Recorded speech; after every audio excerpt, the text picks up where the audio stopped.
Hey everybody, Adam Rakusin here from 10 News. Today we are talking rentals, home buying, and how do you do that? You need the perfect credit score to make sure you can get into one of those. I'm joined by Frank Kriticos from San Diego Credit Solutions. Thanks for being here with us today. Thank you for having me. This is part of a story series that we're doing, Making It in San Diego, Prep Your Credit for Rental Competition.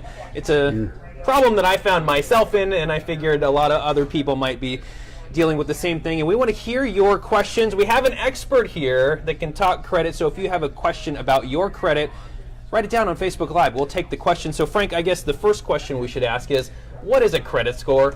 A credit score is a number that we are judged on from all the banking institutions out there. So FICO, which is Fair Isaac Company, they are a third-party non-biased company that gives us a score based on the data from the credit bureaus. And then that score is determined to basically everything that has an interest rate connected to it. That's what we're judged on. What do you want your credit score at? What's a good credit score? Okay, so good is very broad. 700. I will say this: a 740 plus is really the top tier. Okay, so generally speaking, when I speak to people and I tell them if you're a 740 plus, that's where you get all the advertised rates. Okay. So let's use a car loan, for example. We can all relate to that. Sure. So 0% financing for 60, 72 months, they're really looking for 740 plus. Okay. So that's a top tier category. There is no bonus for 800. Everybody asks me that. 740, 800, it's in the same bucket. I would say quote unquote good is probably upper 600s to the 740 mark, so maybe 675 to 740. And of course, different lenders have different versions of what good is. Now, a lot of what we're looking at is the rental market here in San Diego. The housing market is difficult, but as we've learned, the rental market has become just as difficult as the housing market, and so much of it relies on your credit score.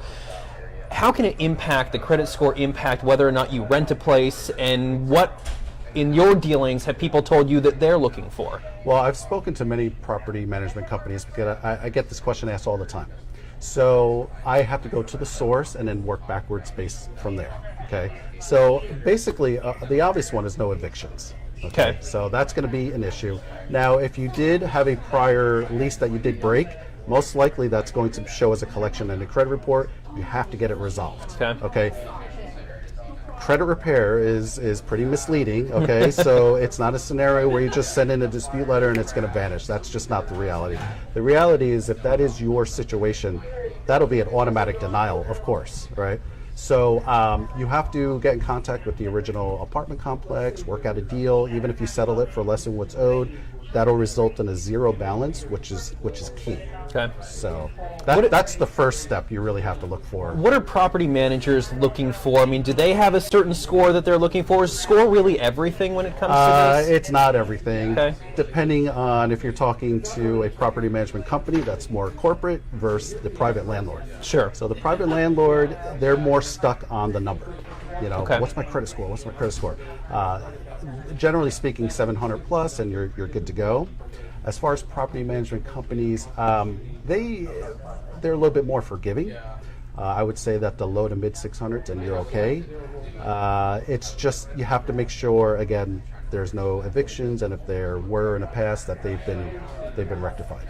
And we know it's tough to try to make it here in San Diego. That's why Frank is answering questions. This is Frank Kriticos from San Diego Credit Solutions. If you have a question for him, feel free, put it on Facebook. We've got people monitoring the questions right now that can chime in and ask if you've got something. One of the things that in looking through this story that I found is negative factors versus the credit score. So what is, the term negative factors keeps coming up. Is that what really matters in the end of this? Sure. Well, the negative factor, the number one most important thing is payment history. But what does that really mean? So late payments, 30-day late payments, an absolute crusher to your credit score. Let me give you an example. Obviously, I have good credit, so 750 score. If I just forget to make a $10 minimum payment on a credit card and I get a 30-day late, 100 points right off the top. Wow. Which is ridiculous. Okay, so FICO doesn't go based on the dollar amount. A 30-day late is a 30-day late. Obviously, if you were late on a mortgage, that's $3,000 a month. That would be more damaging in a financial world. But what makes sense in the financial world doesn't always translate to the world of credit, and that's really important to know. Okay. So that's the number one thing, late payments. If you have any accounts that you haven't paid in a while, you have to bring it current first. because all it takes is one account to be delinquent every single month, and that'll keep your score at a very, very low score regardless of what else is happening. So if you're paying your bills on time, that's a pretty good thing to be able to at least keep your credit score where it is, if not increase it. How about total credit? So I've got a car loan, I've got a mortgage payment, I've got student loans, I've got $5,000 on a credit card. All that added up, can that impact your score, and is there a way to work with that? So FICO likes to see a healthy balance profile, and that's the tricky part. That's what's literally taken me years to figure out. So they like to see 2 to 5 credit cards is ideal. Now, if you have 15 credit cards and you have a good score, there's no need to close them all to bring it down to 5. Okay, so generally speaking, 2 to 5 cards. If you have an auto loan or any installment loan, so an installment loan is going to be any loan that has set terms, like a car. This is your payment, this is your interest rate, and for this many months. So just a healthy balance, a couple of installment loans, a couple of revolving accounts, and that's honestly all you need. It has nothing to do with the dollar amount. Okay, remember. Interesting. Yeah. Okay, now I wrote down a couple questions. I want to make sure that I get to them. Okay, yeah, so we've already asked this one. What can the score do to your ability to rent a place? Obviously, that can impact it and hurt you there. How do you make it better? You've got to, let's just say, you're normal San Diegan. You've got debt. You've got these things. Maybe you struggled coming out of college. Your score is probably around 600 to 650, but you need to get into that upper echelon to make things happen. How do you get better? 3 steps, okay? It's really this easy. First of all, you have to stop the bleeding. So if you have any past due accounts, collection accounts, we've all been there, medical issues, lose a job, divorce, sickness. If you have accumulated any type of collections, and it doesn't matter, again, the dollar amount, it could be a $1 collection, okay? You have to stop the bleeding first, so that's where you start. You have to go get those accounts resolved, all right? That's a big part of our business.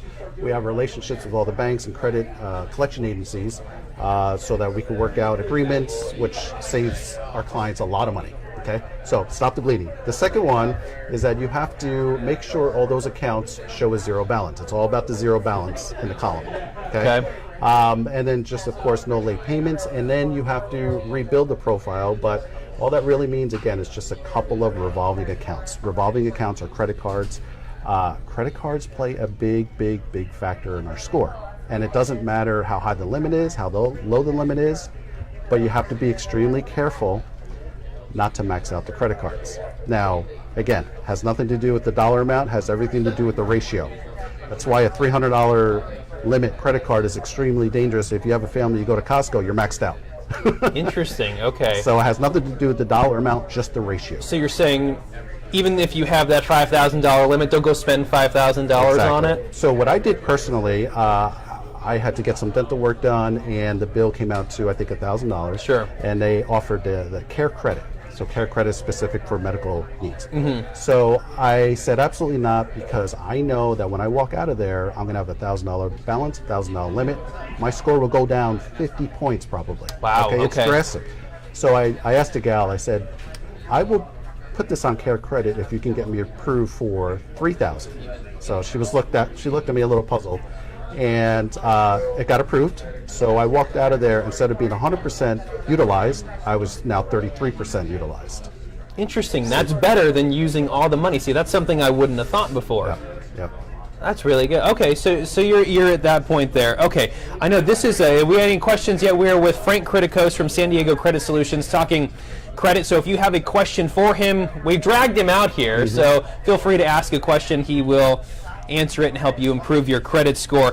Okay, paying off all your credit cards, taking everything, you've got all that money. If you get rid of it and take the balance down to zero, is that worth it? Will that help things, or will that hurt things? It will absolutely help a great deal. Okay. So there's a myth out there that you have to carry a balance every single month, and that's not true.